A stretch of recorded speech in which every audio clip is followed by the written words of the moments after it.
Jambo. Thank you for joining me for a virtual dose of vitamin Z as we bring the Detroit Zoo to you. My name is David, educator and storyteller with the Detroit Zoological Society. Today we are bringing to you in our wildlife adventure stories, tales, all tale with tales. In this episode, we are going to look at different kind of tales. And our first tale is that one. Is there a tale there? Well, it looks like there's a little stamp. Would you guess who that little tale belongs to? Is it? And he has a clue, a description of himself. And he says, my name means gray, and 75% of my food consists of berries, leaves, and nuts. And he also says, stay away from me, especially if I have young. That's his description. Is he a rhinoceros, a chimpanzee, or a grizzly bear? So if you said a grizzly bear, then you're right. That is the owner of that little tail, the stumpy tail that we see. And at the Detroit Zoo, we have 3 rescued grizzly bears that live here, very entertaining. And the next tail is a tail that is protruding right there. And it reminds me of so many animals. And he has a description that says, when young, they nicknamed me Red Dog. Watch out when my tail is raised up. It's a bad signal that I'm about to attack. And this is very common with so many other animals. If you see a cat, sometimes when a cat is about to attack, they start swishing the tail. Sometimes. It depends on the kind of tail. The tail has a meaning, has a lot of meaning. A dog's tail has a meaning, a Frederick tail. But one that I know of for sure is a lion tail. When it's kind of like swishes sideways a little bit, then you know he's about to attack. Now, who is our animal? Who am I? Is it a bush dog? Actually, they do have a tail like that. A bison or a camel? If you say the bison, then you are very right. It is a bison. This gigantic animal, 2,000 can go up to about 2,000 pounds, and that is a huge animal. They mostly live in the plains. Yellowstone is where they actually are naturally found. And you can judge a bison's mood by its tail. Now what is interesting is the scientific name, which is actually bison, bison, bison. 3, but we call them just bison. And how about that tail? Beautiful in the snow. So obviously that probably will give you a clue. And his description, I make a certain sound called twittering, though I don't tweet. I am often touted as the cutest animal in the world, but my home in the wild is also threatened by the same people who call me cute. So who am I? A red panda, lemur, or a red kangaroo? If you say the red panda, then you know that is the animal we are looking at. Beautiful. And for sure, they love it. They love being out in the snow, especially in winter. Visit the Detroit Zoo, and you will see, you likely see them just walking up and down. They love that winter. especially the snow. They love climbing trees. They have that opposable thumb that helps them grasp up the branches.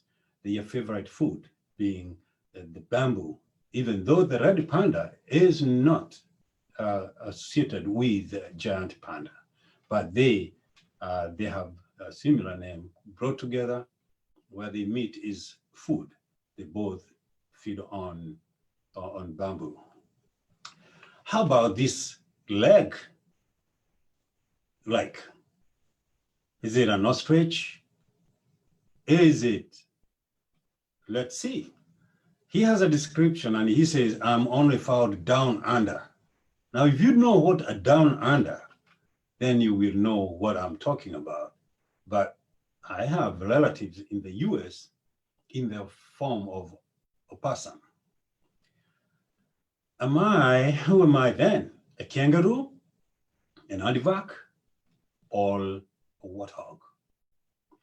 Now, if you said it is a red kangaroo, then you see the use of that tail. They use the tail mostly to hold themselves as they fight. And of course, as they run, balancing themselves, but mostly is to prop themselves up when they are in that, during that particular altercation with another one. So that is the kangaroo.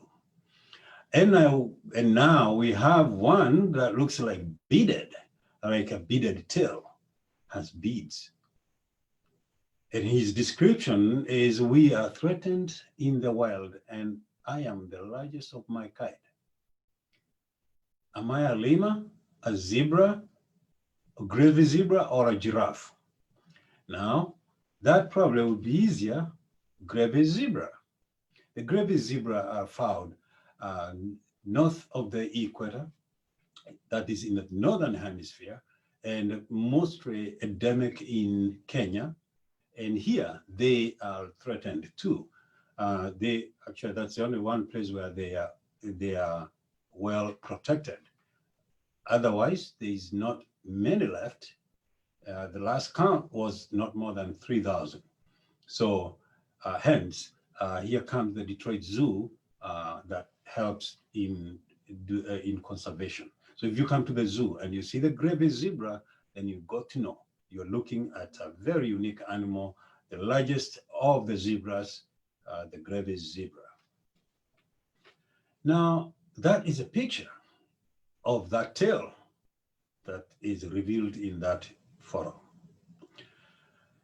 Now here is one animal whose description is, my names come from the Greeks. My first one means nose, and the second one means, who am I? Am I a bison, a southern rhinoceros, or an eland? It is southern rhinoceros. This is the largest, the largest of the two species of the black and white rhinos. This is a white rhino, and we have two here at the zoo. They can weigh up close to 5,000 pounds. But again, out in the wild, if you see a rhino with a tail up, I guess it's time for you to really escape as quickly as you can. They don't have very good eyesight, but the hearing is excellent. And this makes them a little bit tempered because they have to charge fast before they realize where it is. Happened to me one time. Now that here being in, right now being in the, heading towards, we're in the fall, and we have a lot of pumpkins. So soon we'll be giving, they love crushing those pumpkins with the big wide mouth, hence the word wide in the Scandinavian word, Afrikaan, which means wide mouth. And with that, one whole pumpkin that like what we see there in the picture is just one big bite, and that's it. Now we do have a very fluffy kind of tail And he has given you a clue. I have the warmest pelt of any animal found in the Arctic. I can endure temperatures as low as minus 70 degrees Celsius. So we are talking of minus 100, over 110 Fahrenheit. And that is really cold. Who am I? Could I be a wolf, Arctic fox, or a polar bear? If you say the fox, Arctic fox, then you are very right. Here at the Detroit Zoo, we do have Arctic fox. And if you go, as you go towards the polar bear habitat, there you will be able to see them. They change color. In the summer, they kind of turn blackish gray. But in the winter, they are pure white, almost white. And that makes them, that is all blending in with the environment. Now, the next one is one that has a tail. We already have seen one tail there earlier. And now here we have another one. And they call me Spirit of the Night. And children know me as King Julian. King Julian in the movies or in the movie Madagascar. So here, if you said, I have three choices here: a lemur, a zebra, and even a tiger. What is your choice? Your pick would be, if you picked ring-tailed lemur, then you are very right. It is the ring-tailed lemur. The ring-tailed lemurs are found in the largest island east of East African coast, and that is Madagascar. So, folks, I want to thank you very much for watching. We have so many other tale of tales. I'll be bringing you, looking for more animals. Of course, animals with the tails, they all have tails. And in this case, next time I'll bring more so we can learn one or two things about what these animals are. And that's why I call it tale, T-A-L-E, tale of tales, or a tale with the tails. So for more virtual dose of vitamin Z, please visit the Detroit Zoo website, which is detroitzoo.org, and also our Facebook and our Facebook Detroit Zoo Facebook. We have a lot of lessons. We have a lot of stories there for more for these and many more. I'll be touching base soon. Until next time, goodbye, kwaheri.